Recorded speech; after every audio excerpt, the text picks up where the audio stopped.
প্রিয় শিক্ষার্থী, আসসালামু আলাইকুম। আশা করি সকলেই ভালো আছি এবং সুস্থ আছি। আলহামদুলিল্লাহ, আমিও ভালো আছি এবং সুস্থ আছি। তো আজকে আর্থিক বিবরণী সেকেন্ড পেপারের আমাদের আজকে চতুর্থ ক্লাস, অর্থাৎ আমাদের মোট 10টি সিকিউ আমরা পড়ব, তার চতুর্থ পর্ব। যারা প্রথম থেকে দেখো নাই তারা অবশ্যই সবগুলি ভিডিও দেখে থাকবে ইনশাআল্লাহ। সো আমাদের 10টি সিকিউ করলে ইনশাআল্লাহ আমাদের আর্থিক বিবরণীর প্রিপারেশন পর্যাপ্ত হবে ইনশাআল্লাহ। ওকে, দেখো আমাদের আজকে হচ্ছে অনন্যা লিমিটেড বরিশাল বোর্ড 2025-এর 1 নম্বর প্রশ্নটা। পরিশোধিত মূলধন। পরিশোধিত মূলধন হচ্ছে এটি কার অংশ? এটি হলো মালিকানা সত্ত্বের অংশ। আমাদের আর্থিক বিবরণী করার বরণভরের আমাদের নিয়ম হচ্ছে প্রথমে রেওয়ামিলটা সুন্দর মতো পড়বো, প্রত্যেকটা হিসাবের চুল সেরা বিশ্লেষণ করব এবং দ্বিতীয়ত সমন্বয়গুলো পড়বো। সমন্বয় পড়ার সময় সমন্বয়ের সাথে রেওয়ামিলের যে হিসাবগুলো সম্পর্ক আছে সেগুলোকে আমরা দাগ দিব এবং তৃতীয়ত হচ্ছে দুটার সাথে কম্বিনেশন করে আমরা একত্রে ক খ গ একত্রে সমাধান করার চেষ্টা করবো, তাহলে ভুল কম হবে। প্রতিটি 10 টাকা মূল্যের 50,000 শেয়ার, তাহলে শেয়ারের সংখ্যা কত? 50,000 শেয়ার। সুনাম। সুনাম হচ্ছে একটি অস্পর্শনীয় সম্পত্তি বা ব্রিটিশ নিয়ম অনুযায়ী স্থায়ী সম্পত্তির অংশ। আচ্ছা, যন্ত্রপাতি। যন্ত্রপাতিও কি বলতো? একটি স্থায়ী সম্পদ। প্রাপ্য হিসাব। প্রাপ্য হিসাব হচ্ছে একটি চলতি সম্পদ। প্রাপ্য হিসাব একটি কি? কারেন্ট অ্যাসেট বা চলতি সম্পদ। প্রদেয় হিসাব। প্রদেয় হিসাব কি? একটি কারেন্ট লায়াবিলিটিস বা চলতি দায়। আচ্ছা, আসবাবপত্র। আসবাবপত্র কত টাকা? আসবাবপত্র হচ্ছে একটি লং টার্ম অ্যাসেট বা স্থায়ী সম্পদ, 1,30,000 টাকা। প্রারম্ভিক মজুত পণ্য, এটা হচ্ছে এক্সপেন্স বা ব্যয় হিসাব। বিক্রিত পণ্য এটাই নির্ণয় যাবে 35,000 টাকা। ক্রয় 6,50,000 টাকা। ক্রয় হচ্ছে একটি ব্যয় হিসাব বা এক্সপেন্স হিসাব। বিক্রয় হচ্ছে একটি ব্যয় হিসাব, আয় হিসাব। বিক্রয় হচ্ছে একটি আয় বা রেভিনিউ হিসাব। ওকে, ফেরত। ফেরত হচ্ছে ক্রয় ডেবিটে থাকে, ক্রয় ফেরত ক্রেডিটে থাকে। তো 30,000 টাকা হলো ক্রয় ফেরত। 30,000 টাকা কি ফেরত? ক্রয় ফেরত। এবং এই 25,000 টাকা হচ্ছে বিক্রয় ফেরত। বিক্রয় ক্রেডিটে থাকে, বিক্রয় ফেরত ডেবিটে থাকে। সো এইগুলোকে আমরা বলবো রেওয়ামিলের সমন্বয়। এই ফেরতটা কি হবে? ক্রয় ফেরত ক্রয় থেকে বাদ যাবে। সো আমরা দাগ দিলাম, এই ফেরতটা ক্রয় থেকে বাদ দিতে হবে। বিক্রয়ের সাথেও দাগ দিলাম, কেন? বিক্রয় ফেরতটা বিক্রয় থেকে বাদ দিতে হবে। এগুলোকে আমরা বলবো গুপ্ত, রেওয়ামিলের মধ্যে গুপ্ত সমন্বয়। মনিহারি খরচ। মনিহারি হচ্ছে একটি এক্সপেন্স হিসাব, যতটুকু ব্যবহার হবে ততটুকু হচ্ছে খরচ হিসাব, পরিচালন ব্যয়, এবং যতটুকু অব্যবহৃত থাকবে সেই অব্যবহৃতটা হচ্ছে চলতি সম্পদ। ক্রয় পরিবহন। ক্রয় পরিবহন হচ্ছে একটি ব্যয় হিসাব বা এক্সপেন্স হিসাব, প্রত্যক্ষ। এটা হচ্ছে ডিরেক্ট এক্সপেন্স বা প্রত্যক্ষ খরচ। এটা হচ্ছে আমাদের বিক্রিত পণ্যের ব্যয় নির্ণয়ে যাবে। বেতন ও মজুরি 3/1 কারখানা সম্পর্কিত। দেখো এই শব্দটা একটা ভিন্ন ধরনের অঙ্ক, উৎপাদন রিলেটেড। ধরো একটি প্রতিষ্ঠান, একটা মুদি দোকানদার, সে পণ্য ক্রয় করে এবং তারপরে কি করে? পণ্য বিক্রি করে। সো এখানে কারখানা বিষয়টা নাই। সো কারখানা বিষয়টা কখন থাকে? যখন প্রোডাকশন হয়। ধরো একটা বাটা শু কোম্পানি, তাদের একটা কারখানা আছে, সেখানে কি বাটা জুতা উৎপাদন হয়। সো বাটা জুতা উৎপাদনের ক্ষেত্রে মনে রাখবা, আমরা নর্মালি জানি বেতন ও মজুরি। বেতন হচ্ছে একটি পরিচালন ব্যয়। তো যে অংশ, ধরো এটি হচ্ছে একটি কারখানা, এই হচ্ছে একটি কারখানা, এটা হচ্ছে কারখানা, আর এটা হচ্ছে অফিস, এটা হচ্ছে অফিস। সো অফিসের বেতন হচ্ছে, অফিসের কর্মচারীদের বেতন হচ্ছে পরিচালন ব্যয়। অফিসের কর্মচারীদের বেতন কি? পরিচালন ব্যয়। আর কারখানার কর্মচারীদের বেতন, কারখানা হচ্ছে উৎপাদন রিলেটেড। উৎপাদন রিলেটেড সকল খরচ হচ্ছে প্রত্যক্ষ খরচ। উৎপাদন রিলেটেড সকল খরচ কি বলতো? প্রত্যক্ষ খরচ। এবং এই কারখানার মধ্যে কি থাকে? যন্ত্রপাতি থাকে, এবং এই যন্ত্রপাতির অবচয় কি হবে? প্রত্যক্ষ খরচ। আমরা নরমালি সবাই একটু ভালো করে বোঝার চেষ্টা করো, নরমালি অবচয় কোথায় যায়? পরিচালন ব্যয়ে যায়। যখন বলবে কারখানা, তার মানে এটা উৎপাদন রিলেটেড অঙ্ক, তখন যন্ত্রপাতির অবচয় সেটি হবে প্রত্যক্ষ খরচ, বিক্রিত পণ্যের ব্যয় নির্ণয়ে যাবে। তাহলে একটু বোঝার চেষ্টা করি আমরা। বেতন। বেতন আমরা জানি কোথায় যায়? পরিচালন ব্যয়ে যায়। আবার এটা কোথায় যেতে পারে? প্রত্যক্ষ খরচে যেতে পারে, যদি সেটা কারখানা রিলেটেড হয়। অবচয়, যন্ত্রপাতির অবচয়, আমরা জানি অবচয় একটি কি হিসাব? পরিচালন ব্যয় হিসাব। তবে সেটা যদি উৎপাদন রিলেটেড প্রতিষ্ঠান হয় তাহলে সেটা প্রত্যক্ষ খরচ, এবং প্রত্যক্ষ খরচ বিক্রিত পণ্যের ব্যয় নির্ণয়ে যাবে। ওকে, এই বিষয়টি ক্লিয়ার রাখতে হবে। সো অঙ্কটা যেহেতু বলে দিয়েছে কারখানা রিলেটেড, তাহলে এখানে এই অঙ্কে যদি যন্ত্রপাতি থাকে তার অবচয় কোথায় যাবে? প্রত্যক্ষ খরচ বিক্রিত পণ্যের ব্যয় নির্ণয়ে। এবং বেতন ও মজুরি 3/1 অংশ কারখানা সম্পর্কিত। 3/1 ভাগ কি বলতো? কারখানা সংক্রান্ত। তাহলে 3/1 ভাগ কত? 45,000 টাকা 3 দিয়ে ভাগ দিলে 1 ভাগ বের হবে। 45কে 3 দিয়ে ভাগ করলে 15,000। তাহলে এক অংশ হচ্ছে 15,000 টাকা। তো বেতন ও মজুরি এক অংশ হচ্ছে কত? 15,000 টাকা। আর বাকি যে 30,000 টাকা, বাকি 2 ভাগ হচ্ছে কত? বাকি 2 ভাগ হচ্ছে 30,000 টাকা। বাকি 2 ভাগ কত? 2 ভাগ সমান 30,000। সো 1 ভাগ হচ্ছে কারখানা সংকৃত। তাহলে এই 1 ভাগ কোথায় যাবে? এই 1 ভাগ হচ্ছে বিক্রিত পণ্যের ব্যয় নির্ণয়ে যাবে। বিক্রিত পণ্যের ব্যয় নির্ণয়ে যাবে। আর এই 2 ভাগ এটা হচ্ছে পরিচালন ব্যয়ে যাবে। ওকে, আচ্ছা, এরপর অনাদায়ী পাওনা সঞ্চিতি 10,000 টাকা অনাদায়ী পাওনা, পুরাতন অনাদায়ী পাওনা, রেয়া মিলে যে অনাদায়ী পাওনা সঞ্চিতি থাকে সেটা হচ্ছে পুরাতন। সো এই 10,000 টাকা নতুন পুরাতন অনাদায়ী পাওনা, 5,000 টাকা পুরাতন অনাদায়ী পাওনা সঞ্চিতি। আয়কর ও আয়কর সঞ্চিতি আমি বলেছিলাম আগের একটি ক্লাসে যে রেয়া মিলের আয়কর ও আয়কর সঞ্চিতি, রেয়া মিলের আয়কর ও আয়কর সঞ্চিতি এটা কোথায় যাবে? সংরক্ষিত আয় থেকে যোগ হতে পারে এবং বিয়োগ হতে পারে। ওকে, সো এখানে আয়কর সঞ্চিতি, আয়কর কত টাকা আছে? 15,000 টাকা। এবং আয়কর সঞ্চিতি কত টাকা আছে? 10,000 টাকা। তাহলে দেখো আয়কর কত টাকা, আমরা একটু ওয়ার্কিংস করি। আয়কর হচ্ছে 15,000 টাকা এবং আয়কর সঞ্চিতি কত? 10,000। সো এই যে 5,000 টাকা অতিরিক্ত, কি অতিরিক্ত? আয়কর অতিরিক্ত। যখন আয়কর বেশি হবে, এটা একটু নোট করে নাও তোমরা, আয়কর যদি বেশি হয়, আয়কর সঞ্চিতি থেকে আয়কর যদি বেশি হয়, সেই বেশি টাকাটা কতটুকু বেশি? দুইটার মধ্যে আয়কর হচ্ছে কত টাকা? 15,000 টাকা। একটু গভীর মনোযোগ দাও এই বিষয়টা। আয়কর হচ্ছে 15,000 টাকা, আয়কর সঞ্চিতি হচ্ছে 10,000 টাকা। বিষয়টা হচ্ছে এরকম, তুমি ট্যুরে যাওয়ার জন্য 10,000 টাকা একটা সঞ্চিতি করেছিলে যে আমি এইচএসসি তে প্লাস পেলে ভালো পরীক্ষা দিলে আমি হচ্ছে ট্যুরে যাব, এর জন্য সঞ্চিতি রেখেছিল কত টাকা? 10,000 টাকা। কিন্তু ট্যুরে এত বেশি মজমাস্তি করে 15,000 টাকা খরচ করে ফেলছো। তার মানে অতিরিক্ত কত টাকা খরচ করছো বলো? 5,000 টাকা খরচ করেছো। তার মানে এই যে অতিরিক্ত 5,000 টাকা, এই আয়করটা কোথা থেকে দেওয়া হয়? আয়কর হচ্ছে কোম্পানির আয়ের উপরে দেওয়া হয়। আয়করটা কোথা থেকে দেওয়া হয়? কোম্পানির আয়ের উপরে। তাহলে আয় মানে মুনাফার উপরে। তাহলে নিট মুনাফাগুলো কোথায় থেকে? সংরক্ষিত আয়। আবার কথাটা বুঝো, একটি কোম্পানি তাদের ট্যাক্স দেয়, সরকারকে ট্যাক্স দেয় কিসের উপরে? প্রফিট, নেট প্রফিটের উপরে। সো প্রফিটের উপরে যদি দেয়, তাহলে দেখো এই 5,000 টাকা অতিরিক্ত আরো ট্যাক্স দিতে হবে। তাহলে এই ট্যাক্সটা কোথা থেকে দিতে হবে? যেখানে আয় জমা আছে সেই আয় থেকে বিয়োগ করতে হবে। সেই আয়কর যদি বেশি হয়, সংরক্ষিত আয় থেকে সেটা বিয়োগ করতে হয়। আয়কর যদি বেশি হয় কার থেকে? আয়কর সঞ্চিতি থেকে। যতটুকু বেশি, সেই বেশিটুকু সংরক্ষিত আয় থেকে কি করতে হবে? বিয়োগ করতে হবে। ওকে, কিন্তু এখানে সিচুয়েশনটা যদি এই অঙ্কেটা এরকম না হয়ে যদি এরকম হতো, ধরো আয়কর সঞ্চিতি হচ্ছে 15,000 এবং আয়কর হচ্ছে 10,000 টাকা। তাহলে এক্ষেত্রে দেখো বড় কি? তাহলে যদি আয়কর সঞ্চিতি বেশি হয়, তাহলে যতটুকু আয়কর সঞ্চিতি বেশি হবে সেটা সংরক্ষিত আয় কি করতে হবে? যোগ করতে হবে। বিষয়টা এরকম যে তুমি তোমার বাবার কাছ থেকে প্রতি মাসে 1,000 টাকা জমিয়ে তুমি একটা সঞ্চিতি করলা কত টাকা? 15,000 টাকা। ট্যুরে যাবা এই জন্য। এখন ট্যুরে গিয়ে খরচ হলো 10,000 টাকা। তাহলে এই টাকাটা আসছিল কোথা থেকে? তোমার বাবার কাছ থেকে। তোমার বাবার কাছ থেকে মাইনাস হয়েছিল 15,000 টাকা। এখন তুমি 5,000 টাকা আবার তোমার বাবাকে ফেরত দিয়ে দেওয়া, তার মানে তোমার বাবার টাকাটা কি হবে? বেড়ে যাবে। তাহলে আয়কর সঞ্চিতি বেশি হলে খরচ থেকে বেঁচে গেল ওই টাকা, সেটা সংরক্ষিত আয় আবার কি হবে? যোগ হবে। কারণ এই টাকাটা কোথা থেকে এসেছিল? মানে নিট মুনাফা থেকে এসেছিল। আর নিট মুনাফা নেই মানে কি? সংরক্ষিত আয়।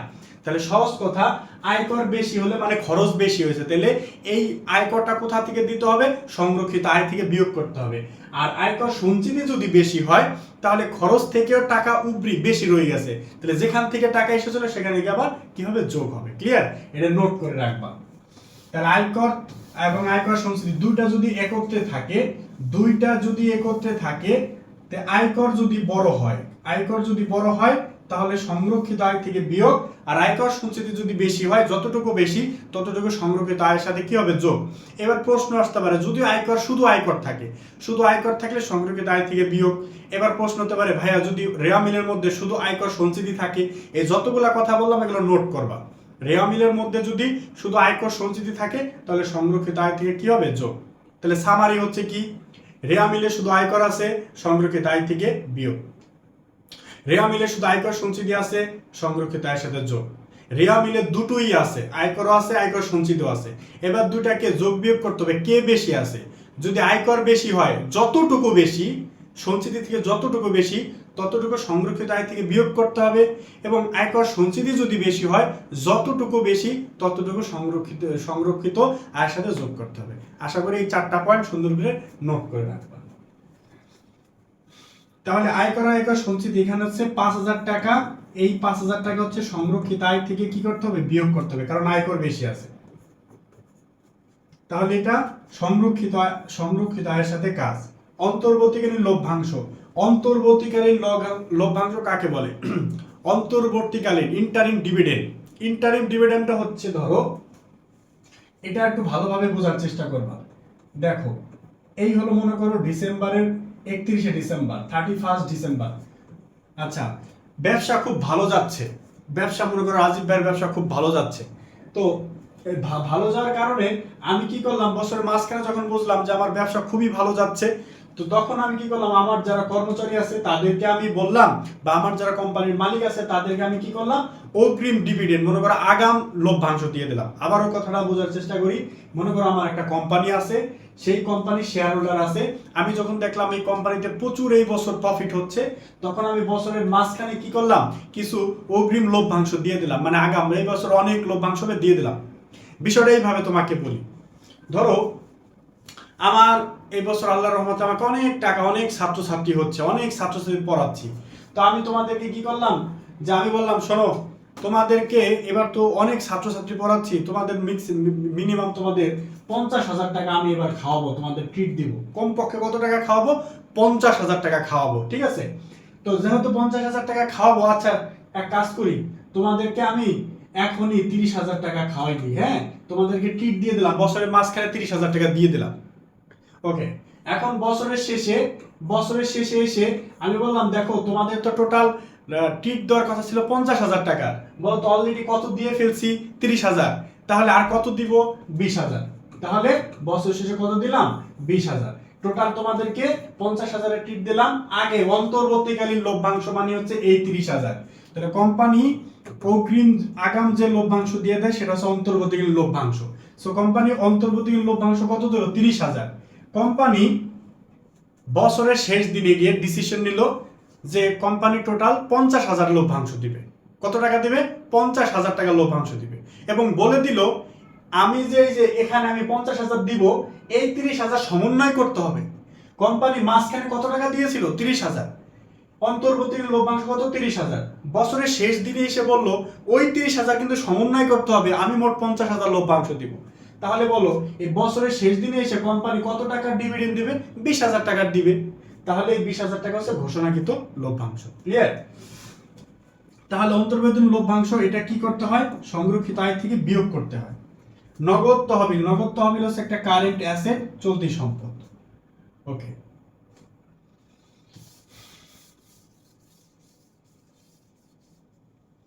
আসলে এবার আমরা সমন্বয় করব। সমাপনী মজুত পণ্য মূল্যায়ন করা হয়েছে কত টাকা, সমাপনী মজুত পণ্য মূল্যায়ন করা হয়েছে 1,20,000 টাকা। উক্ত মূল্যায়নের পর মুহূর্তে, কখন, পর মুহূর্তে কত টাকা, 25,000 টাকা আগুনে বিনষ্ট হয়। বীমা কোম্পানি কোনো দাবি স্বীকার করেনি, অর্থাৎ বীমা কোম্পানি কোনো ক্ষতিপূরণ দিবে না। বীমা কোম্পানি কোনো ক্ষতিপূরণ কি করবে না, দিবে না। এখন আসো, আমরা আগে একটা ক্লাসে পড়েছিলাম যতটুকু আগুন লাগবে ততটুকু হচ্ছে মোট ক্ষতি। যা আগুন লাগবে তাই কি ক্ষতি, মোট ক্ষতি। যা আগুন লাগবে তাই হচ্ছে মোট ক্ষতি, ঠিক আছে? এই মোট ক্ষতি সর্বদা ক্রয় থেকে বিয়োগ যাবে। তাহলে মোট ক্ষতি কোথা থেকে বিয়োগ যাবে বলো, ক্রয় থেকে। তাহলে এই 25,000 টাকা ক্রয় থেকে বিয়োগ করতে হবে। তাহলে ক্রয়ের সাথে সম্পর্ক আছে, ক্রয়ের সাথে আমরা দাগ দিয়ে আসি। ক্রয়টা কোথায় আছে, এই যে ক্রয় আছে, ক্রয়ের সাথে আগে একটা দাগ আছে, আর একটা দাগ দিলাম। আচ্ছা, তাহলে যা আগুন লাগবে তাই মোট ক্ষতি কোথা থেকে বাদ দিতে হবে? ক্রয় থেকে বাদ দিতে হবে। ওকে, এখন নিট ক্ষতি কত? বিমা দেখো আগুন লেগে পুড়ে গেছে 25,000 টাকা, বিমা কোম্পানি 1 টাকাও দিবে না, বিমা 1 টাকাও দিবে না, তাহলে ওই 25,000 টাকাই অ্যাকচুয়ালি আমার ক্ষতি। ওকে, বিমা কোম্পানি 1 টাকাও দিবে না, তাহলে 25,000 টাকাই কি আমার ক্ষতি? তাহলে এই 25,000 আবার কি বলতো? নিট ক্ষতি। সো এই 25,000 টাকা, এই আগুনে বিনষ্ট পণ্য 25,000 টাকা, এটা আবার কোথায় যাবে? অপরিচালন ব্যয়ে যাবে। আগুনে বিনষ্ট ক্ষতি অপরিচালন ব্যয়ে যাবে 25,000 টাকা।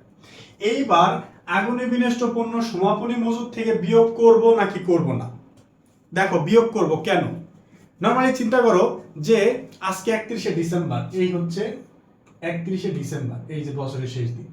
আমি কি করলাম? আমার প্রতিষ্ঠানে এসে আমি বললাম যে আজকে তো হিসাবকালের শেষ দিন, আজকে যতটুকু পণ্য অবিকৃত আছে, এই যে আজকের দিনে যতটুকু পণ্য অবিকৃত আছে এটা হচ্ছে সমাপনী মজুদ। তো আমি গণনা করে দেখলাম যে আমার আজকে ক্লোজ করব, ক্লোজ করে 10টার দিকে আমি বাসায় যাব। এখন দেখতেছি আমি পণ্য হিসাব নিকাশ করে কত টাকার পণ্য আছে? 1,20,000 টাকার পণ্য আছে। তাহলে সমাপনী মজুদ কত টাকা? 1,20,000 টাকা। গণনা করে আমি বাসায় চলে গেলাম দোকানপাট বন্ধ করে। বাসায় যাওয়ার পরে আমি ঘুমাচ্ছি, হঠাৎ করে রাতে 1টার সময় ফোন আসছে যে আমার দোকানে আগুন লেগে গেছে। আমি তাড়াহুড়া করে দৌড় দিলাম যে হায় হায়, আমার তো 1,20,000 টাকা সমাপনী মজুদ আছে, 1,20,000 টাকার পণ্য ছিল, বিক্রি হয়নি।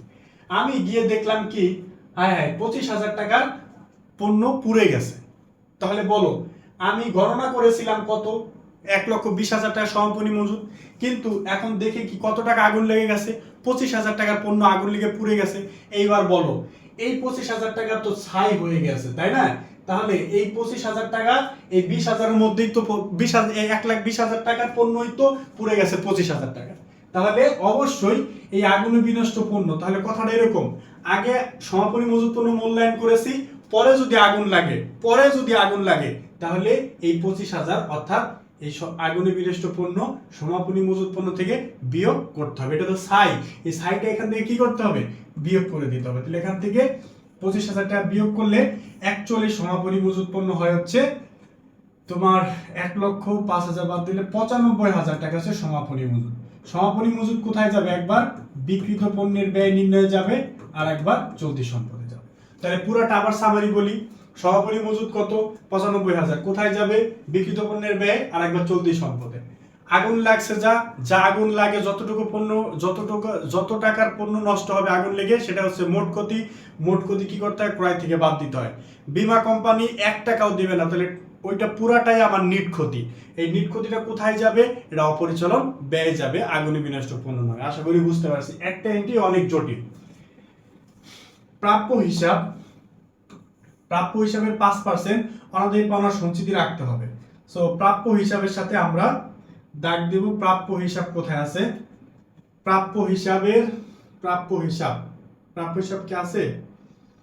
নাই প্রাপ্য হিসাব। তাহলে অনাদায়ী পাওনার সঞ্চিতি, এই যে অনাদায়ী পাওনার সঞ্চিতির সাথে দাগ দিব। আচ্ছা, তাহলে এটা হচ্ছে নতুন অনাদায়ী পাওনার সঞ্চিতি। আচ্ছা, প্রাপ্য হিসাবের নাই, এই যে প্রাপ্য হিসাব আছে, এক্সটেনশন, এই যে প্রাপ্য হিসাব আছে।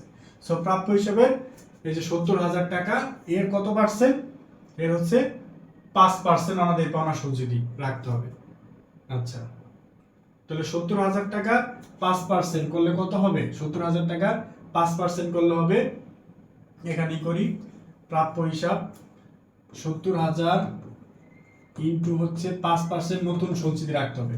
5,35, 10% করলে হবে 7,000, আর 7,000-এর অর্ধেক হবে কত? 3,500 টাকা। তাহলে নতুন অনাদায়ী পাওনা সঞ্চিতি হচ্ছে 3,500 টাকা। সো 3,500 টাকা 3,000 থেকে বিয়োগ করতে হবে, এবং 3,500 টাকা নতুন অনাদায়ী পাওনা সঞ্চিতি রেওয়ামিলের সাথে অনাদায়ী পাওনার সাথে যোগ করতে হবে। কোম্পানি 10% চূড়ান্ত লভ্যাংশ ঘোষণা করেছে, যা অন্তর্বর্তীকালীন লভ্যাংশের সাথে সমন্বয় করতে হবে। এই যে দেখো বলেছে 10% চূড়ান্ত লভ্যাংশ। বলো, লভ্যাংশ ঘোষণা করতে কার উপরে? শেয়ার মূলধনের উপরে। তাহলে শেয়ার মূলধন কত টাকা আছে দেখো তো? শেয়ার মূলধন আছে 5 লক্ষ টাকা। বলো কত টাকা? শেয়ার মূলধন আছে 5 লক্ষ টাকা। তাহলে শেয়ার মূলধন হচ্ছে 5 লক্ষ, মূলধন কত? 5 লক্ষ। তার উপরে লভ্যাংশ ঘোষণা করতে হবে কত পার্সেন্ট? 10%। তাহলে কোম্পানি টোটাল লভ্যাংশ দিবে কত? 50,000। আমি রাজীব ভাই তোমাদেরকে খাওয়াবো 50,000 টাকা। বলো কত টাকার খাওয়াবো? 50,000 টাকা। আমি ভাই মাঝখানে খুব বিন্দাস, কেন? আরে ভাই অনেক টাকা লাভ হচ্ছে আমার, তোমাদেরকে খাওয়ালাম, ট্রিট দিলাম, বছরের মাঝখানে কত টাকা? 30,000 টাকা দিয়ে দিলাম। তাহলে অন্তর্বর্তীকালীন লভ্যাংশ, অন্তর্বর্তীকালীন লভ্যাংশ কত? 30,000। অন্তর্বর্তীকালীন লভ্যাংশ কত? অন্তর্বর্তী লভ্যাংশ মানে হচ্ছে কি, যেটা হচ্ছে এই যে 30,000। অন্তর্বর্তী লভ্যাংশ মানে তোমাদেরকে আগে আগে যেটা কোম্পানি আগেই তোমার কি করে দেয়, শেয়ার হোল্ডারদেরকে লভ্যাংশ দিয়ে দেয়, আগাম লভ্যাংশ দিয়ে দেয়। তাহলে রাজীব ভাই তোমাদেরকে খাওয়াবে কত? 50,000। তাহলে টোটাল ডিভিডেন্ড দিবে কোম্পানি কত তোমাকে? 50,000, যার মধ্যে অলরেডি 30,000 টাকা বছরের মাঝখানে তোমাকে ট্রিট দিয়ে ফেলছি। তাহলে বছরের শেষে নতুন করে প্রস্তাবিত লভ্যাংশ, নতুন করে লভ্যাংশ ঘোষণা করতে হবে কত? নতুন প্রস্তাবিত লভ্যাংশ হবে 20,000। তোমাদেরকে 50,000 খাওয়ানোর কথা ভাই, বছরের মাঝখানে 30,000 ট্রিট দিয়ে ফেলছি, বছরের শেষে 20 দেবো। সো টোটাল হচ্ছে 50,000। ওকে, সো টোটাল লভ্যাংশ হচ্ছে 50, 30 অন্তর্বর্তীকালীন সমন্বয় করতে হবে, মানে আগে দিয়ে দিয়েছে সেটাও সমন্বয় করতে হবে। এখন কোম্পানি যদি 30 সমন্বয় না করে তাহলে কি হবে? 50 দিলেও বছরের শেষে মাঝখানে 30, তাহলে অনেক বেড়ে যাবে, কত হবে? 80 হয়ে যাবে। এই জন্য সমন্বয় করতে বলেছে। ওকে, আচ্ছা, স্থায়ী সম্পত্তির উপরে তাহলে এই অন্তর্বর্তী লভ্যাংশ কোথা থেকে বিয়োগ করতে হবে? সংরক্ষিত আয় থেকে। কি করতে হবে? সংরক্ষিত আয় থেকে, এই যে সংরক্ষিত আয়, সংরক্ষিত আয় থেকে বিয়োগ করতে হবে। স্থায়ী সম্পত্তির উপরে 10-20% অবচয় ধার্য করতে হবে। স্থায়ী সম্পত্তি কত আছে দেখি। স্থায়ী সম্পত্তি হচ্ছে যন্ত্রপাতি, যন্ত্রপাতির উপরে কি করতে হবে? কত পার্সেন্ট? তোমার হচ্ছে 20% অবচয় ধার্য করতে হবে। আচ্ছা, সুনাম হচ্ছে অস্পর্শনীয় সম্পত্তির উপর অবলম্বন হয়। আর আরেকটা কি আছে? আসবাবপত্র। স্থায়ী সম্পত্তি আসবাবপত্র, এই আসবাবপত্রের উপরে 10% অবচয়। তাহলে যন্ত্রপাতি হচ্ছে 4 লাখ আর আসবাবপত্র হচ্ছে 1,30,000। আর কোন স্থায়ী সম্পদ নাই। লভ্যাংশ সমতাক্রম তহবিলে 5,000 টাকা স্থানান্তর। আচ্ছা, লভ্যাংশ সমতাক্রম তহবিল হচ্ছে এটা মালিকানা সত্ত্বের একটা অংশ। লভ্যাংশ সমতাকরণ তহবিল অর্থাৎ লভ্যাংশ সমতাকরণের জন্য যে তহবিল গঠন করা হয়, এই তহবিলে টাকাগুলো কোথা থেকে আসবে? এই টাকাগুলো আসবে সংরক্ষিত আয় থেকে। মুনাফার টাকা বিভিন্ন তহবিলে সঞ্চিতিতে স্থানান্তর করা হয়। ওকে, লভ্যাংশ সমতাকরণ তহবিল হচ্ছে একটি মালিকানা সত্ত্বের অংশ, অর্থাৎ কোম্পানির প্রফিটের একটা অংশ দিয়ে লভ্যাংশ অ্যাডজাস্টমেন্ট করার জন্য একটি তহবিল করা হয়। তাহলে এখানে স্থানান্তর করতে বলছে, কোথা থেকে টাকা আসবে? সংরক্ষিত আয় থেকে এটা বিয়োগ করতে হবে। সো সংরক্ষিত আয়ের সাথে আরো একটা কাজ আছে, লভ্যাংশ সমতাকরণ তহবিলে বিয়োগ করতে হবে। আয়কর সঞ্চিতি বাবদ 15,000 টাকা সংস্থান করতে হবে, মানে স্থানান্তর করতে হবে। মনে রাখবা, রেয়া মিলের আয়করের সাথে সমন্বয়ের আয়করের কোনো সম্পর্ক নাই। ঠিক আছে, সমন্বয়ের আয়কর সঞ্চিতি কোথায় যাবে? সমন্বয়ের আয়কর সঞ্চিতি দুটো জায়গায় যাবে। সমন্বয়ের আয়কর সঞ্চিতি একবার সংরক্ষিত আয় থেকে বিয়োগ করতে হবে, আর এই আয়কর সঞ্চিতিটা আরেকবার যাবে চলতি দায়ে, প্রদেয় আয়কর, এটা যাবে কোথায়? চলতি দায়ে যাবে, চলতি দায়ে যাবে। ওকে, তাহলে সংরক্ষিত আয় থেকে আরো একটা কাজ যাবে, আরো একটা কাজ, সেটা হচ্ছে তোমার আয়কর সঞ্চিতি, আরে কি বলো, এখানে কেন আয়কর সঞ্চিতি? আয়কর সঞ্চিতি হচ্ছে, দেখো, প্রদেয় আয়কর সঞ্চিতি এটা হচ্ছে তোমার কর পূর্ব মুনাফা থেকে। বলো, কর পূর্ব মুনাফা থেকে, অর্থাৎ আয়কর দেয়া হয় কোথা থেকে? আয়কর দেয়া হয় হচ্ছে কর পূর্ব মুনাফা থেকে। সো এটা কি করতে হবে? কর পূর্ব মুনাফা থেকে একবার আয়করটা কি করতে হবে? বিয়োগ করতে হবে। সো একবার হচ্ছে আয় বিবরণীতে কর পূর্ব মুনাফা থেকে 15,000 টাকা বিয়োগ, আর একবার এটি হচ্ছে চলতি দায়ে যাবে, কারণ এটা এখনো দেয়া হয় নাই। সো ক নম্বরে অনাদায়ী পাওনার খরচ নির্ণয় করতে বলছে, মোট লাভ, আর গ নম্বর হচ্ছে 1,48,000 টাকা নিট লাভ ধরে সংরক্ষিত আয় বিবরণী প্রস্তুত করতে বলেছে। ওকে, প্রথমে হচ্ছে অনাদায়ী পাওনা খরচ নির্ণয় করতে হবে। বলো, অনাদায়ী পাওনা খরচ নির্ণয়ের জন্য আমাদের লিখতে হবে পুরাতন অনাদায়ী পাওনা, অনাদায়ী পাওনা যোগ নতুন অনাদায়ী পাওনা নাই, নতুন অনাদায়ী পাওনা সঞ্চিতি আছে, নতুন অনাদায়ী পাওনা সঞ্চিতি আছে, মাইনাস পুরাতন অনাদায়ী পাওনা সঞ্চিতি। এই অনাদায়ী পাওনা আর পুরাতন অনাদায়ী পাওনা, পুরাতন অনাদায়ী পাওনা সঞ্চিতি, এই দুটো কোথায় পাবো? রেওয়া মিলে পাবো। দেখো রেওয়া মিলে আছে অনাদায়ী পাওনা 10, অনাদায়ী পাওনা সঞ্চিতি হচ্ছে 5। তো এটা হচ্ছে 10, অনাদায়ী পাওনা কত? 10,000। আর পুরাতন অনাদায়ী পাওনা সঞ্চিতি কত? 5,000। আর নতুনটা কোথায় পাবো? সমন্বয়ে পাবো। দেখি সমন্বয় কি বলেছে, প্রাপ্য হিসাবের উপরে 5% রাখতে হবে। সো প্রাপ্য হিসাব কত আছে? 70,000 টাকা, যার 5% করলে কত হবে? 3,500 টাকা। তো 70,000 টাকার 5% 3,500 টাকা, 3,500 টাকা। সো এই হচ্ছে অনাদায়ী পাওনা সমান অনাদায়ী পাওনা খরচ, অনাদায়ী পাওনা খরচ হিসাব। তো অনাদায়ী পাওনা কত হবে?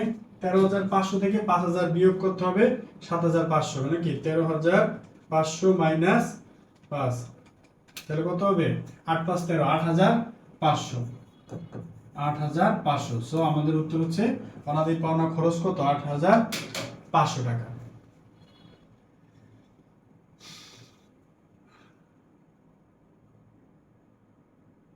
ওকে, 8,500। এবার হচ্ছে মোট লাভ নির্ণয় করতে হবে। এরপরে হচ্ছে আমাদের কাজ কি? মোট লাভ নির্ণয় করা। মোট লাভ নির্ণয় কিভাবে করে? নিট বিক্রয় থেকে বিক্রিত পণ্যের ব্যয় বিয়োগ করতে হয়। নিট বিক্রয় থেকে কি করতে হবে? বিক্রিত পণ্যের ব্যয় বিয়োগ করতে হবে। সো প্রথমে আমরা লিখব হচ্ছে বিক্রয়। কি লিখব? বিক্রয়। দেখো বিক্রয়ের সাথে একটা দাগ ছিল। দেখো বিক্রয়ের সাথে কি ছিল? দাগ ছিল। বিক্রয় কত টাকা? 9,25,000, এবং এর সাথে দাগ আছে ফেরত হচ্ছে 25,000। এই যে হচ্ছে বিক্রয় এবং এই হচ্ছে ফেরত। তাহলে 9,25,000 থেকে 25 বাদ যাবে। 9,25,000, 9,25,000 থেকে 25,000 টাকা ফেরত। তো মাইনাস বিক্রয় ফেরত। বিক্রয় ফেরত বাদ দিলে এটাকে আমরা বলি নিট বিক্রয়, যেহেতু বিক্রয়ের সাথে আর কোনো দাগ নাই। তাহলে এখানে কত হবে? 9 লক্ষ টাকা। নিট বিক্রয় কত টাকা? 9 লক্ষ টাকা। বিক্রয়ের সাথে আর দাগ নাই, একটাই দাগ ছিল, সেটা ফেরতের জন্য। ওকে, সো বিক্রয় থেকে এখন কি করতে হবে আমার?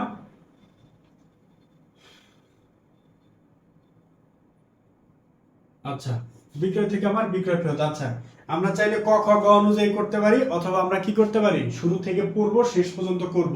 যে ফরম্যাট তোমাদের ভালো লাগে, আমি সব ভাবে করাচ্ছি।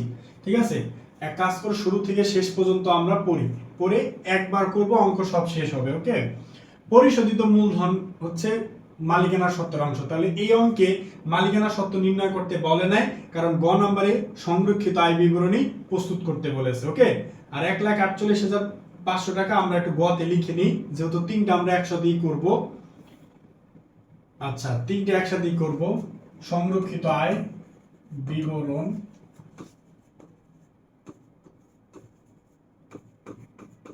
টাকা, সংরক্ষিত আয়ের প্রারম্ভিক জের, সংরক্ষিত আয়ের প্রারম্ভিক জের, এবং এর সাথে আমাদের কি করব? প্রশ্নে প্রদত্ত নিট লাভ, নিট লাভ প্রশ্নে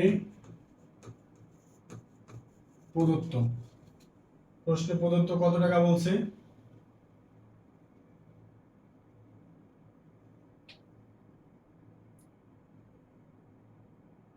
1,48,500, 1,48,500। আর সংরক্ষিত যা থাকবে সেটা এখানে আমরা বসাবো। তো আসলে আমরা একদম শুরু থেকে করি, একবার পড়বো, একভাবে ক খ গ শেষ হবে। আচ্ছা, পরিশোধিত মূলধন মালিকানা সত্ত্বের অংশ। সো এটা আমাদের আসবে না, কারণ এটা নির্ণয় করতে বলে নাই। এটা হচ্ছে আর্থিক অবস্থার বিবরণীর অংশ। সো এটা লাগবে না। দ্বিতীয়ত সুনাম হচ্ছে স্থায়ী সম্পদ। সো আমাকে এখানে সম্পদ নির্ণয় করতে বলে নাই, সুতরাং এটাও আসবে না।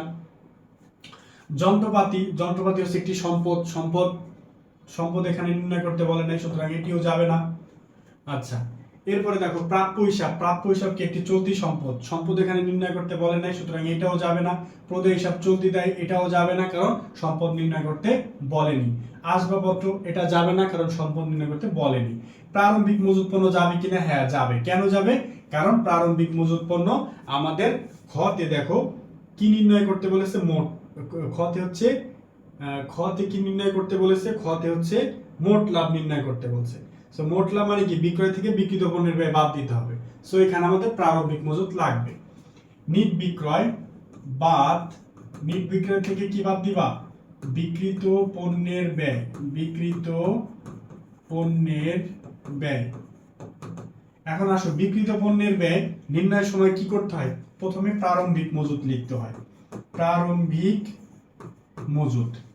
সো প্রারম্ভিক মজুত, সো বিক্রিত পণ্যের ব্যয় শুধু মনে রাখবে এইভাবে, দেখো পি প্লাস কে মাইনাস এস, পি প্লাস কে প্রারম্ভিক মজুত পণ্য, কৃত পণ্যের ব্যয় যোগ করে সমাপনী মজুত পণ্য বাদ দিলে এর নাম হচ্ছে বিক্রিত পণ্যের ব্যয়। ঠিক আছে, পিতে প্রিয়াঙ্কা, কেতে হচ্ছে কাপিল শর্মা, একটা কাপল, কাপল থেকে এস শাকিব খানকে বাদ দিয়ে দিবা, উত্তর বি বুবলিকে পেয়ে যাবা, বি মানে হচ্ছে বুবলি। ওকে, তাহলে ওকে, তাহলে আমাদের প্রারম্ভিক মজুত পণ্য কত, প্রারম্ভিক মজুদ হলো 35,000 টাকা, প্রারম্ভিক মজুদ হলো 35, 2 নাম্বার কলামে লিখবো 35,000 টাকা, 35,000 টাকা। এরপরে দেখো প্রারম্ভিক মজুদের পরে ক্রয় আছে, বিক্রয় আছে, বিক্রয় আমরা লিখেছি, বিক্রয়ের কাজ শেষ। সো ক্রয়, ক্রয়ের সাথে দাগ আছে দুইটা, 6,50,000, 6 লক্ষ কত, 50,000। সো দাগ আছে 6 লক্ষ, এই জন্য আমরা 1 নাম্বার কলামে লিখবো, দাগ যেহেতু আছে 6,50,000। এর সাথে দেখো ফেরত আছে, ফেরত কত আছে, 30,000। সো বাদ দেব হচ্ছে আমরা 30,000, ফেরত কত, 30,000, ক্রয় ফেরত হচ্ছে 30,000। আর ক্রয়ের সাথে আরেকটা দাগ আছে, তার মানে সমন্বয় কাজ আছে। কি কাজ আছে দেখি তো, যা আগুন লাগবে তাই হচ্ছে মোট ক্ষতি, বলো যা আগুন লাগবে তাই কি, মোট ক্ষতি। মোট ক্ষতি কোথা থেকে বাদ দিতে হবে, ক্রয় থেকে। আগুন লাগছে কত, 25,000 টাকা, 25,000 টাকা এখন কি করতে হবে, ক্রয় থেকে বিয়োগ করতে হবে। আগুনে বিনষ্ট পণ্য 25,000 টাকা, তাহলে নিট ক্রয় কত হবে, 6,20,000, 20 বাদ দিলে 6 লাখ, 6 লাখ থেকে 5 বাদ দিলে হচ্ছে 5,95,000 টাকা হচ্ছে নিট ক্রয়। ওকে, তাহলে আমাদের আবার রেওয়া মিলে আসি। সো ক্রয়ের কাজ ওকে, বিক্রয়ের কাজ ওকে, ফেরত ডান। মনিহারি খরচ, মনিহারি খরচ যাবে পরিচালন ব্যয়, যেহেতু এখানে আমাকে বিক্রি করতে, আমাকে নির্ণয় করতে বলছে মোট লাভ। সো মোট লাভের পরে কি থাকে, পরিচালন ব্যয়। সো আমার এখানে লাগবে না, যদি নিট লাভ নির্ণয় করতে বলতো তাহলে। সো মনিহারি খরচ দরকার নেই। ক্রয় পরিবহন লাগবে কিনা, হ্যাঁ এটা প্রত্যক্ষ খরচ, এটা লাগবে। তাহলে ক্রয় পরিবহন কত টাকা আছে, ক্রয় পরিবহন কত টাকা আছে, 15,000 টাকা। ক্রয় পরিবহন হচ্ছে 15,000 টাকা হচ্ছে ক্রয় পরিবহন। ক্রয় পরিবহন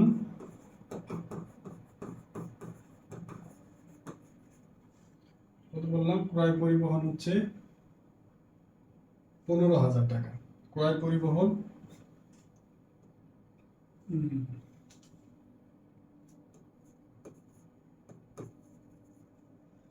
15,000 টাকা।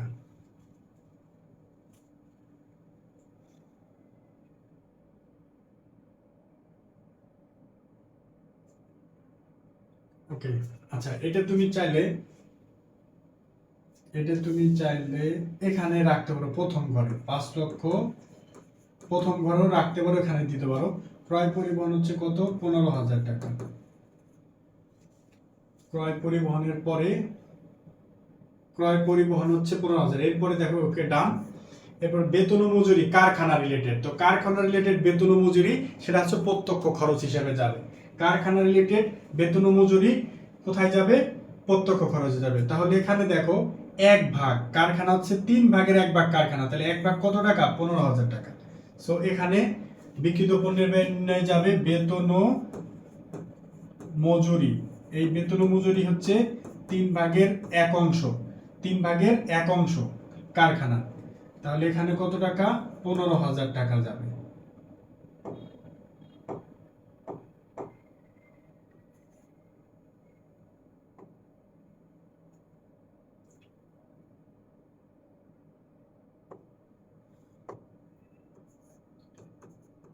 15,000 টাকা যাবে।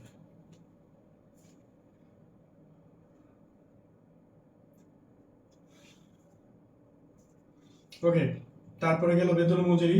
অনাদায়ী পাওনা, এটা যাবে পরিচালন ব্যয়। অনাদায়ী পাওনা খরচ, এটা কোথায় যাবে? পরিচালন ব্যয়। সুতরাং আমাকে নির্ণয় করতে বলিনি, তো এটা আমার দরকার নাই। এরপরে দেখো আয়কর ও আয়কর সঞ্চিতি। আয়কর এবং আয়কর সঞ্চিতি আমরা একটু আগে অনেক আলোচনা করেছি। আয়কর হচ্ছে 15,000, আয়কর সঞ্চিতি 10,000। তাহলে আয়কর বড়, কত টাকা বেশি? 5,000 টাকা বেশি। এটা কোথায় যাবে? সংরক্ষিত আয় থেকে বিয়োগ করতে হবে। সো সংরক্ষিত আয়, সংরক্ষিত আয় শুরুতে প্রারম্ভিক জেল লিখতে হয়। সো আচ্ছা, আমরা এখানে লিখি বাদ বন্টন সমূহ। বন্টন সমূহ, বন্টন সমূহের মধ্যে আয়কর ছিল কত? আয়কর হলো 15,000, আর মাইনাস আয়কর সঞ্চিতি। আয়কর সঞ্চিতি কত? 10,000 ছিল। সো 5,000 টাকা কি করতে হবে? 5,000 টাকা হচ্ছে সংরক্ষিত আয় থেকে বিয়োগ করতে হবে। তো সংরক্ষিত আয় থেকে বিয়োগ করলাম, 5,000 টাকার কাজ শেষ। এবার সংরক্ষিত আয় কত টাকা ছিল? সংরক্ষিত আছে 70,000 টাকা। তো সংরক্ষিত আয়ের প্রারম্ভিক জের ছিল কত? 70,000 টাকা। সংরক্ষিত আয়ের প্রারম্ভিক জের 70,000 টাকা ছিল। এর সাথে অঙ্কে প্রশ্নে প্রদত্ত চলতি বছরের নিট লাভ দিয়ে দিয়েছে কত? 1,48,000। 1,48,500 যোগ হচ্ছে 70, তাহলে 2,18,000। 2,18,500 টাকা হচ্ছে বন্টনযোগ্য মুনাফা। সেটা থেকে এখন আমরা বিভিন্ন জায়গায় বন্টন করব। দেখি কি কি বন্টন করতে বলেছে। ওকে, আয়কর সঞ্চিতি আয়কর থেকে বাদ দিলাম। অন্তর্বর্তীকালীন লভ্যাংশ মানে হচ্ছে ইন্টারিম ডিভিডেন্ড, যেটা আগাম যে ডিভিডেন্ড দেয়া হয়। অন্তর্বর্তীকালীন লভ্যাংশ কত? 30,000। সো এটা হচ্ছে সংরক্ষিত আয় থেকে বিয়োগ করতে হবে। অর্থাৎ লভ্যাংশ দেয়া হয়, কোম্পানি লভ্যাংশ কোথা থেকে দেয়? সংরক্ষিত আয় থেকে। অন্তর্বর্তীকালীন লভ্যাংশ কি? আগাম যে লভ্যাংশগুলো দেয়া হয়। তাহলে অন্তর্বর্তীকালীন লভ্যাংশ কত?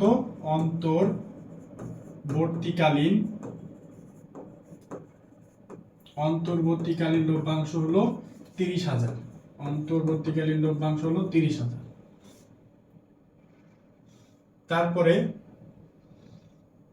নগদ তহবিল হচ্ছে চলতি সম্পদ। তো আমাদের চলতি সম্পদ নির্ণয় করতে বলে নাই, সুতরাং এটা আর যাবে না। আচ্ছা, এটার সাথে 3টা দাগ ছিল, একটা তো করলাম। এরপরে দেখি সমন্বয়ে আমরা চলে যাই। সমন্বয়ে কি বলছে? প্রথমে আসি, সমাপনী মজুত পণ্য মূল্যায়ন হচ্ছে 1,20,000, যা উক্ত মূল্যায়নের 25,000 টাকা। তাহলে সমাপনী মজুত পণ্য অ্যাকচুয়ালি কত? সমাপনী মজুত পণ্য হচ্ছে 1,20,000 থেকে 25,000 বাদ দিলে অ্যাকচুয়ালি কত টাকা? 95,000। সমাপনী মজুত পণ্য দুই জায়গায় যায়, একবার বিক্রিত পণ্যের ব্যয়ে আর একবার হচ্ছে কি? চলতি সম্পদে। তো চলতি সম্পদ তো আমাদের নির্ণয় করতে বলে না, এটা লাগবে না। সো এই 95,000 টাকা এখন খ দাগে বিক্রিত পণ্যের ব্যয় নির্ণয়ে যাবে।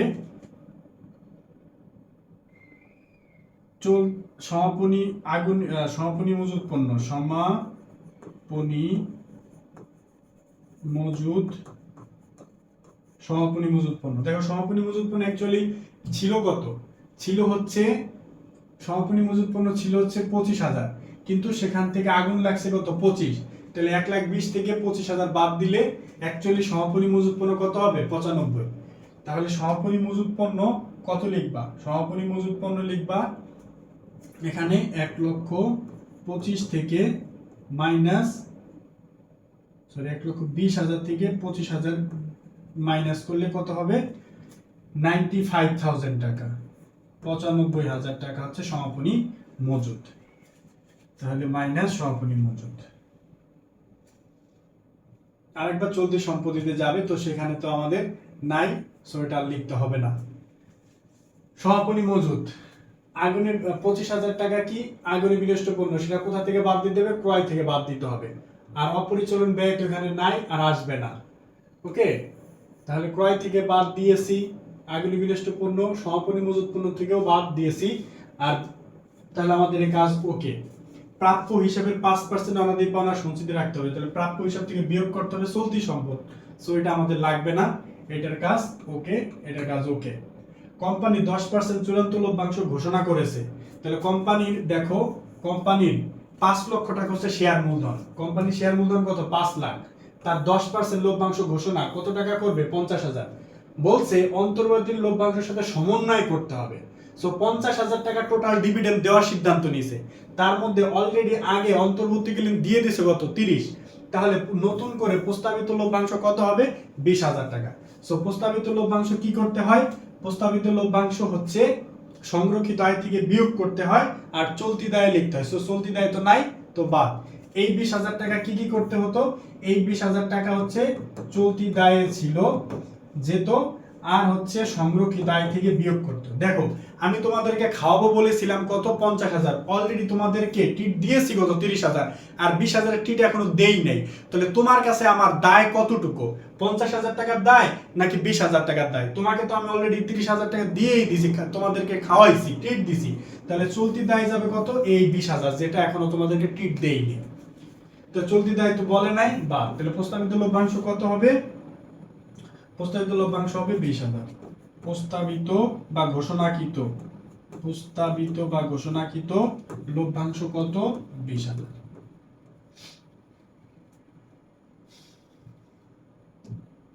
ওকে, 3 নম্বরের কাজ, স্থায়ী সম্পত্তির উপর 20% অবশ্যই ধার্য করতে হবে। সো স্থায়ী সম্পত্তিগুলা কারা কারা আছে একটু দেখি তো। স্থায়ী সম্পত্তি ছিল যন্ত্রপাতি, তারপরে ছিল কি? আসবাবপত্র। দেখো যন্ত্রপাতির অবচয় এই অঙ্কে বিক্রিত পণ্যের ব্যয় নির্ণয় আসবে। প্রশ্ন হলো কেন? এটা নিয়ে আমি প্রথমে বলেছি। এই অঙ্কটা কারখানা রিলেটেড। কিভাবে বুঝলাম? এখানে বলা আছে। সো কারখানার মধ্যে কি থাকে? যন্ত্রপাতি থাকে। তাহলে অঙ্কটা যদি কারখানা রিলেটেড হয়, সেই যন্ত্রপাতির অবচয় কোথায় যাবে? সেই যন্ত্রপাতির অবচয় বিক্রিত পণ্যের ব্যয় নির্ণয়ে যাবে। তাহলে যন্ত্রপাতি কত আছে? 4 লক্ষ টাকা। যন্ত্রপাতির অবচয় ধরতে বলেছে কত? যন্ত্রপাতির অবচয় হলো 20%। তাহলে যন্ত্রপাতির অবচয় 4 লাখ টাকা। যন্ত্রপাতির অবচয় হলো 4 লাখ, যা 20%। তাহলে 10% করলে 4 লাখে 10% করলে 40,000। 20% করলে 10% কি হবে? বেশি। তাহলে 40-এর দ্বিগুণ কত হবে? 80,000। তো 80,000 টাকা হচ্ছে যন্ত্রপাতির অবচয়, এটা প্রত্যক্ষ খরচে যাবে। সো যন্ত্রপাতির অবচয়, তো আমরা দেখো সাবধান, যন্ত্রপাতির অবচয় আমরা সবাই জানি পরিচালন ব্যয়ে যায়, কিন্তু এই অঙ্কে কোথায় গেল? বিক্রিত পণ্যের ব্যয় নির্ণয়। কেন গেল? কারণ হচ্ছে এটা কারখানা রিলেটেড। ওকে, তাহলে 80,000 টাকা হচ্ছে যন্ত্রপাতির অবচয়।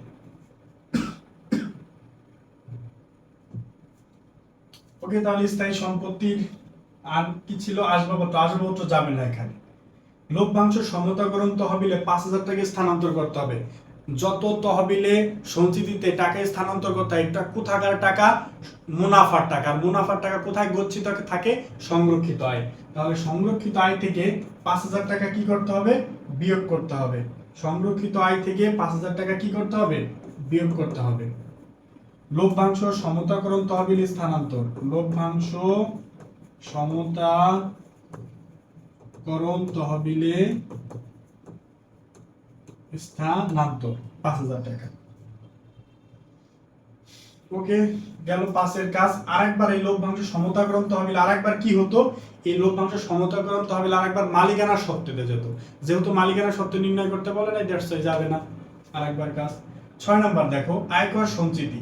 রেওয়া মিলের আয়কর সঞ্চিতি সংরক্ষিত আয় থেকে যোগ বিয়োগ করতে হয়, আর সমন্বয়ের আয়কর সঞ্চিতি কর পূর্ব মুনাফা থেকে বিয়োগ করতে হয়। কোথা থেকে? কর পূর্ব মুনাফা থেকে বিয়োগ করতে হয় একবার, আরেকবার হচ্ছে চলতি দায়ে যায়। তো চলতি দায় নির্ণয় করতে বলে নাই, আর আমাদের নির্ণয় করতে বলছে মোট লাভ আর কর পূর্ব মুনাফা। তার মানে এটার কাজ হবে না, কারণ নেট লাভ নির্ণয় করতে বললে তখন এটা আমাদের লাগবে।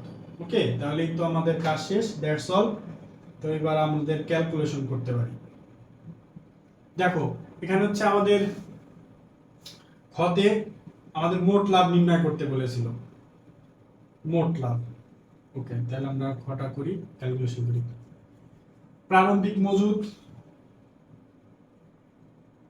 সমস্ত প্রত্যক্ষ খরচ যোগ করি।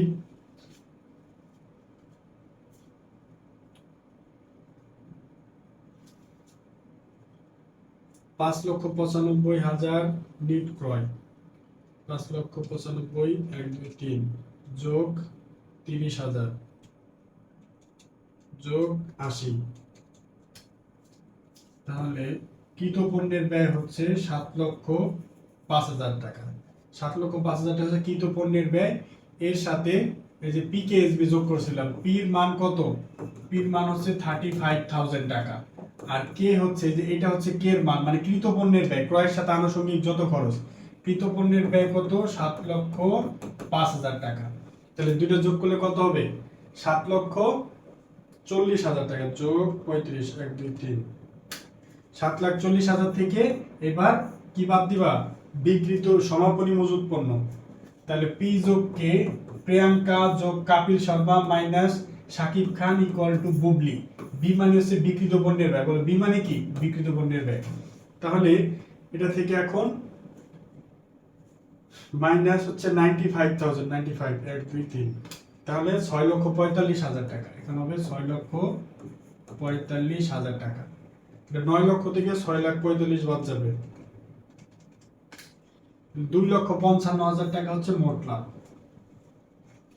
2,55,000 টাকা কি বলতো, মোট লাভ। তাহলে আমাদের মোট লাভ হলো 2,55,000 টাকা। ওকে, গ নাম্বারে আসি।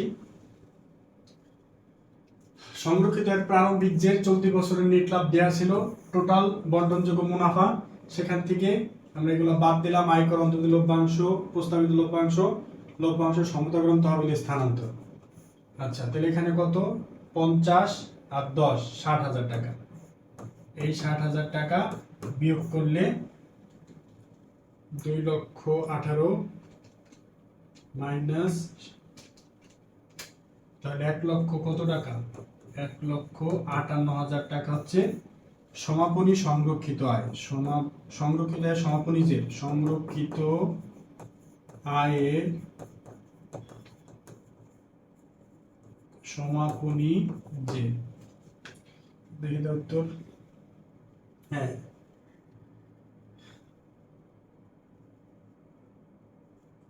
সংরক্ষিত আয়ের ক্যালকুলেশন কি ভুল করলাম নাকি, আচ্ছা একটু ক্যালকুলেশন, এখানে 2,18,500, 2,18,000 লিখছি, 2,18,500 মাইনাস 60, 1 2 3, তাহলে 2,58,500, 2,58,000 কত, 500, 2,58,500, 58,500। ওকে, এই যেখানে 500, এটা শূন্য ভেবে পাচ্ছি। ওকে, সো দ্যাটস অল। তো সকলেই আশা করি বুঝতে পেরেছো। তো এইভাবে জাস্ট 8-10টা অঙ্ক আমার সাথে করলে ইনশাল্লাহ তুমি আর্থিক বিবরণীতে প্রো ম্যাক্স হয়ে যাবে ইনশাল্লাহ। এবং তুমি দেখবে যে আর্থিক বিবরণী তোমার কাছে পানি মনে হবে। এইভাবে জাস্ট করলে একই কথা দেখবে যে আমি যে কয়েকটা অঙ্ক করলাম, একই কথা বারবার আসতেছে। ইনশাল্লাহ এই কথাগুলো শুনতে শুনতে আমার এই কথাগুলো যদি তুমি শুনতে না, মুখস্থ হয়ে যাবে, হৃদয়ে গেঁথে যাবে।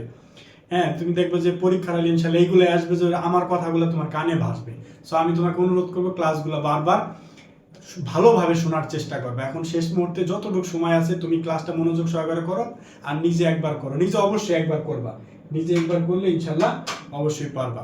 সো আমার এই ভিডিওটা মূলত আমি তখনই আসলে আমার হচ্ছে সাফল্য তখনই আসবে বা আমার ভালো লাগা তখনই কাজ করবে যে আমার এই ভিডিও থেকে প্রত্যন্ত অঞ্চলে যারা ভালো শিক্ষক পায় না, তারা যখন এই ভিডিওটা থেকে উপকৃত হবে। অ্যাকচুয়ালি এটাই হচ্ছে আমার সার্থকতা। আমার সার্থকতা হচ্ছে যে ছেলেটা বা মেয়েটা গরিব, প্রাইভেট পড়তে পারে না, হ্যাঁ, অনেক টাকাতে কোচিং করতে পারে না, বা গ্রামে ভালো সে অনেক শিখতে চায়, অনেক জানতে চায়, বাট গ্রামে ভালো শিক্ষক পায় না, প্রত্যন্ত অঞ্চলে ভালো মানে শিক্ষার মান নেই, তো তাদের কাছে যদি আমার এই ভিডিওটা পৌঁছে যায়, আমি হয়তো বা টুমরো আমার হায়াত কত জানি না, মরে যাব, কিন্তু আমার ইনশাল্লাহ শিক্ষাটা থাকবে। সো যতদিন পর্যন্ত আমার এই ভিডিওগুলো বা যারা দেখবা বা শিখবা, ইনশাল্লাহ তারা আমার জন্য দোয়া করবা। আর এটাই হচ্ছে আমার সার্থকতা। কেউ যদি ন্যূনতম একটা স্টুডেন্টও যদি তাদের উপকারে আসে, তাদের ভালো রেজাল্টে যদি আমার এই ক্লাসটা কাজে লাগে, এটাই হচ্ছে আমার সার্থকতা। সকলেই ভালো থাকবা, সুস্থ থাকবা এবং আমার জন্য দোয়া করবা। আসসালামু আলাইকুম ওয়া রাহমাতুল্লাহ।